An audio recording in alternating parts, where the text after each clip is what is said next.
Jahazi TV. Watu wengi duniani hupitia ukatili, unyanyasaji, kutengwa, kunyimwa baadhi ya fursa au kubaguliwa bila kutambua kuwa tayari haki zao za kimsingi zimekiukwa.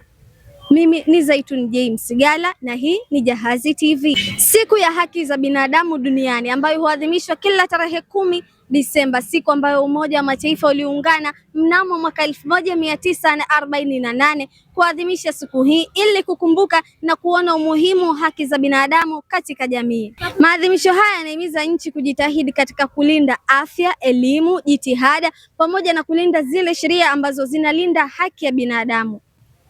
Takwimu za dunia zinaeleza kwamba zaidi ya watu bilioni 4 hawafahamu pa kwenda kupeleka mashitaka ama malalamiko kutokana na kukiukwa kwa haki za binadamu, huku zaidi ya watu milioni 70 wanaishi kama wakimbizi na kuto kupata fursa za kijamii kutokana na kukiukwa kwa haki za kibinadamu. Ripoti za dunia zinaeleza kuwa mwanamke mmoja kati ya wanawake watatu amewahi kupitia ukatili wa kijinsia ama kukiukwa kwa haki za kibinadamu. Nao wakazi wa kisiwa Ndui Darajani wameweza kueleza namna ambavyo wanaelewa kuhusiana na haki za binadamu. Pia wameweza kutoa wito kwa mashirika binafsi pamoja na serikali kuzidisha kutoa elimu katika jamii ili kuepukana na changamoto za ukiukaji wa haki za binadamu.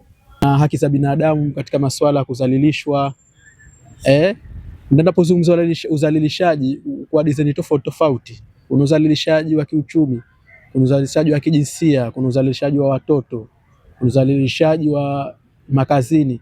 Yaani kuna udhalilishaji wa aina tofauti ambapo kwanza jamii inakuwa naweza kusema kwamba haina ufahamu mpana juu ya haki za binadamu, na ndio maana tunaona kwenye jamii yetu hii ya Tanzania ama Zanzibar kwamba udhalilishaji umekithiri katika kila pande. Jamii kwa asilimia nyingi, jamii haina elimu kuhusu jambo la haki za binadamu.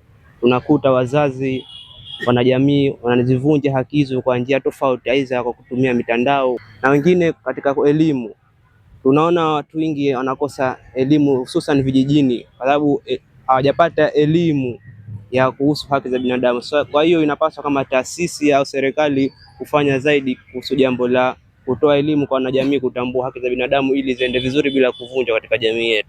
Baadhi ya jamii zinaelewa kuhusu haki za binadamu na baadhi ya jamii hazielewi kuhusu haki za binadamu. Kwa mfano, kuna jamii nyingine unakuta kuna familia ya baba, mama na watoto wa kike wakubwa ambao wanatakiwa wasome. Unakuta yani kwa jinsi familia ilivyo na hali duni, inatakiwa wafanyaje, wamwezeshe mtoto wao mkubwa kwa ajili ya kupata fedha labda kuendeleza maisha yao.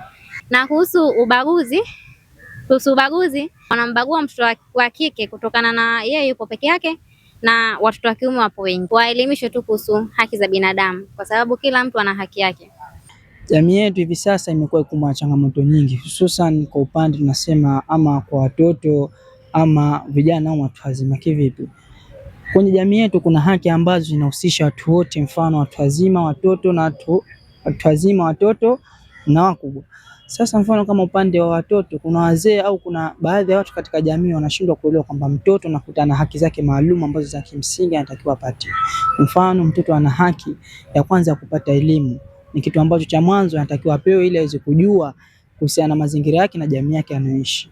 Lakini pia kuhusiana na watu wakubwa au wazee, pia wana haki zao katika jamii. Ukuta mtu kuna umri kifikia ana haki mfano ya kupatia ajira pindi anapokuwa na sifa au ana vigezo maalum. Lakini ukuta jamii kutokana na mambo fulani ama muda mwingine zika kwa ulemavu wake au ubovu wake ambao kajaliwa na Mwenyezi Mungu, kukoseshwa haki zake zile ikiwa ni miongoni mwa haki zake za msingi. Mambo hayo hupelekea changamoto na kudumaza maendeleo katika jamii yetu kiujumla.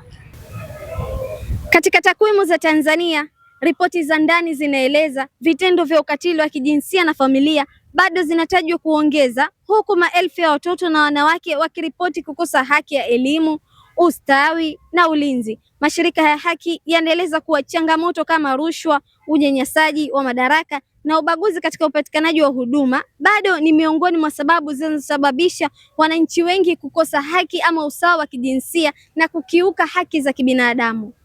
Siku ya haki za binadamu duniani hutukumbusha haki si zawadi, bali ni haki ya kila binadamu ama kiumbe, kuanzia ngazi ya familia hadi taifa.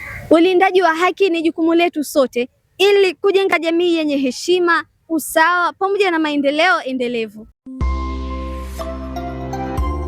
Jahazi TV.